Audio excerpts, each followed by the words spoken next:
السلام عليكم ومرحبا بكم في قناتي وقناتكم قناة الشيف سهيلة ديزاد. اليوم ان شاء الله راح نشارك معكم وصفة البسبوسة من انجح الوصفات اللي عندي.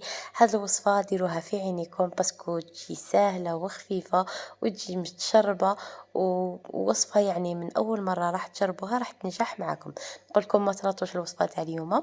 واذا كنتي حبيبتي اول مرة تشوفي القناة نقول لك ما تسترديش باش تشتركي وتفعلي زر الجرس باش يوصلك كل ما هو جديد. راح نشارك معكم بزاف تاع الوصفات وناجحين واقتصاديين في نفس الوقت. هنايا واش راح نحتاجو في الوصفه تاع البسبوسه نتاعنا؟ راح نحتاجو 3 حبات تاع البيض ونضيفوا عليهم كاس تاع السكر ونخلطوا الخليط مليح مع بعضياته حتى الخليط ديالنا يولي متجانس وهذاك السكر يبدا يذوب لنا. من بعد راح نضيفوا عليهم كاس تاع اللبن، وهنايا تقدوا اللبن تعوضوه بكاس تاع الحليب. من الافضل ديروا كاس تاع اللبن باسكو اللبن تجيكم به البسبوسة خفيفة، وكذلك تجيكم مفخفخة أحسن من اللي ديروا الحليب. نقول لكم الى يعني نهار الاول جربوها باللبن ومن بعد جربوها بالحليب وراح تشوفوا انتم الاختلاف. مي بزوج بهم راح تجيكم الوصفه ناجحه. وكذلك راح نضيفوا عليهم كاس تاع الزيت ونخلطوا المكونات مليح مع بعضياتهم حتى الخليط يولي متجانس. من بعد كي يولينا الخليط متجانس راح نضيفوا مغرفه صغيره تاع لافاني، وراح نضيفو كاس تاع الدقيق الرطب وكاس تاع الفرينة وكاس تاع نواة كوكو وزوج باكيات تاع خميرة الحلويات. الوزن ديالهم للوحدة 10 غرامات، يعني للزوج 20 غرام. هنا نخلطو مليح مع بعضياتهم حتى الخليط ديالنا يولي متجانس.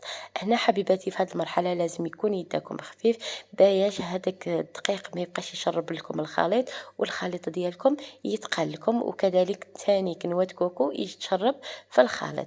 وهنا كذلك البسبوسه نتاعكم الا كنتو حابينها بعطر الليمون او البرتقال تقدروا ديروا عطر الليمون او عطر البرتقال، وكذلك قشور الليمون او قشور البرتقال. هنايا نخلط المكونات ديالي مليح مع بعضياتهم حتى الخليط يولي لي متجانس. راح نجيب الصنيوه ديالي ونديروها نكونوا ديجا دهناها بالدهان ورشيناها بالدقيق الرطب ولا الفرينة. انا نفضل نرشها بالدقيق الرطب بما انها البسبوسه. هنايا درت هذاك الخليط تاعي كامل في الصنيوه، وكذلك كنت شعلت الفرن تاعي على 200 درجه. كي يسخن لي راح نديره 180 درجه وندخل البسبوسه نتاعي طيب لي. البسبوسه كيفاش نطيبوها من التحت.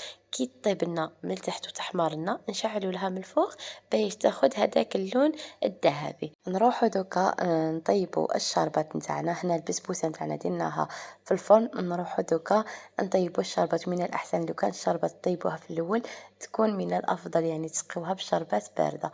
هنا درت كاس تاع السكر وضفت عليه 2 كيسان تاع الماء، وراح نضيف عليهم عطر الليمون وعطر نواه كوكو. واش نقول لكم تجي الشربات هايله هايله بالبزاف والبنه ديالها ما شاء الله. هنايا نخلطهم بارد في بارد، من بعد نديروهم على نار متوسطه. راح نخليوهم مده شوفوا نديروها فوق النار كي تبدا تغلي نحسبوا لها 15 دقيقه ونقصوا لها في الغاز. يعني نقص لها في الغاز نديرها على نار ضعيفه ونحسب لها 15 دقيقه. بعد 15 دقيقه نطفي عليها. هنايا الشربات نتاعي تكون واجده ان شاء الله، يعني تكونوا فهمتوني الطريقه كيفاش نطيبوا الشربات ديالكم. خاطر بزاف اللي تقول لك ما نعرفش نطيب الشربات، يعني الشربات غير تبدا تغلي نقصي لها الغاز وحسبي لها 15 دقيقة وطفي عليها تكون الشربات نتاعك واجدة. انايا بعد ما طابت الشربات نتاعي والبسبوسة نتاعي طابت راح نسقيوها بهاد الشربات، وتجيكم يعني الشربات يجيوكم 2 كيسان سوا سوا. راح يقدوكم نيشان في البسبوسه نتاعكم. شوفوا لي هنا هاد اللون الذهبي تاع البسبوسه كيفاش جات ما شاء الله. اللون ديالها يشهيتكم في الجنه. وهنايا الشربات نتاعي كانت بردت ما قري طيبتها مور البسبوسه، مي بردتها مليح مليح وسقيت بها البسبوسه نتاعي. هنا كما قلت لكم البسبوسه لازم تكون سخونه والشربات يكون بارد.